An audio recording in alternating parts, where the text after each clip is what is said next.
Share बाजार में आज 1 फरवरी को कोहराम मच गया। संसद में बजट पेश होने के बाद शेयर बाजार में जो हुआ उसकी कल्पना किसी निवेशक ने नहीं की थी। वित्त मंत्री निर्मला सीतारमण के बजट भाषण के बीच ही शेयर बाजार में महा क्रैश की स्थिति बन गई और देखते ही देखते निवेशकों के करीब 10 लाख करोड़ रुपए स्वाहा हो गए।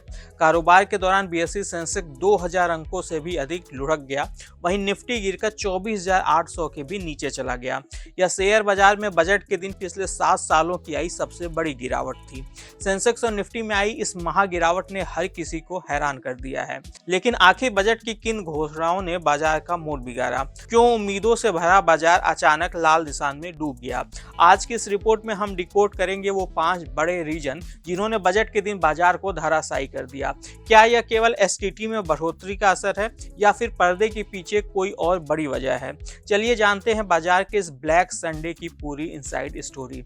नमस्कार, मैं हूं विक्रांत और आप देख रहे हैं money control Hindi. Market experts का कहना है कि शेयर बाजार में आज की गिरावट के पीछे 6 बड़े रीजन रहे। सबसे पहला और सबसे बड़ा रीजन रहा STT यानी कि सिक्योरिटी ट्रांजैक्शन टैक्स में बढ़ोतरी का प्रस्ताव। फाइनेंस मिनिस्टर निर्मला सीतारमण ने रविवार 1 फरवरी को फ्यूचर्स एंड ऑप्शन यानी FNO पर सिक्योरिटीज ट्रांजैक्शन टैक्स बढ़ाने का प्रस्ताव रखा। फ्यूचर्स पर सिक्योरिटीज ट्रांजैक्शन टैक्स को पहले के 0.02% से बढ़ाकर 0.05% कर दिया गया है और ऑप्शंस के लिए इसे पहले के 0.1% से बढ़ाकर 0.15% कर दिया गया है। जबकि शेयर बाजार इसकी जगह STT में कटौती की उम्मीद कर रहा था।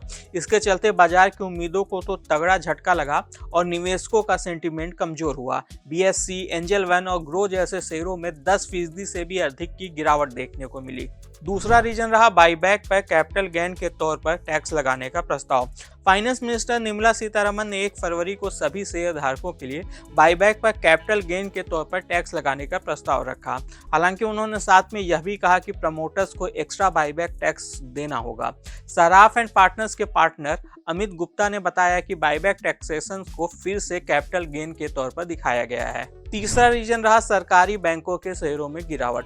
वित्त मंत्री निर्मला सीतारमण के भाषण के बाद आज PSU यानी सरकारी बैंकों के शेयरों में भी भारी गिरावट आई।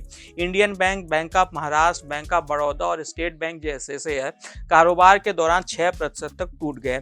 यह गिरावट इस खबर के बाद आई कि केंद्र सरकार फिस्कल ईयर 2026-27 में मार्केट से रिकॉर्ड 17.2 लाख करोड़ रुपए उधार लेगी। इसके अलावा सरकार ने यह भी साफ किया कि उसका सरकारी बैंकों में FDI यानी कि प्रत्यक्ष विदेशी निवेश की सीमा मौजूदा 20% से बढ़ाकर 49% तक ले जाने का फिलहाल कोई इरादा नहीं है। इससे भी निवेशकों के सेंटीमेंट को चोट पहुंची। चौथा रीजन रहा मेटल शेयरों में गिरावट का जारी रहना। मेटल कंपनियों के शेयरों में आज 1 फरवरी को लगातार तीसरे दिन भारी गिरावट देखने को मिली। निफ्टी मेटल इंडेक्स रविवार को शुरुआती कारोबार में 5% से ज्यादा गिरकर 11,218 के निचले स्तर तक पहुंच गए।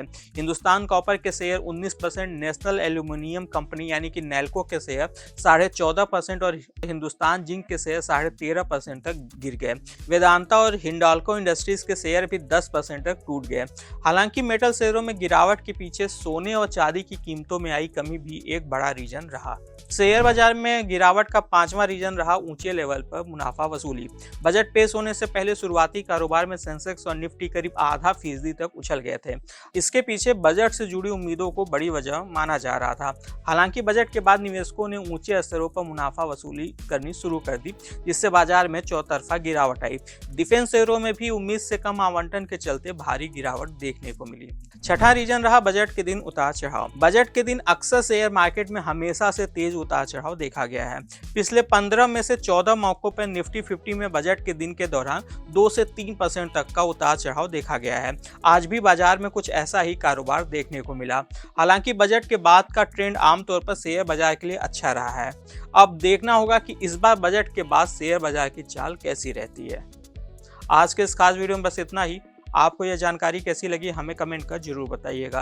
बिजनेस और स्टॉक मार्केट से जुड़ी ऐसी खबरों के लिए आप हमारी मनी कंट्रोल हिंदी की वेबसाइट को विजिट कर सकते हैं।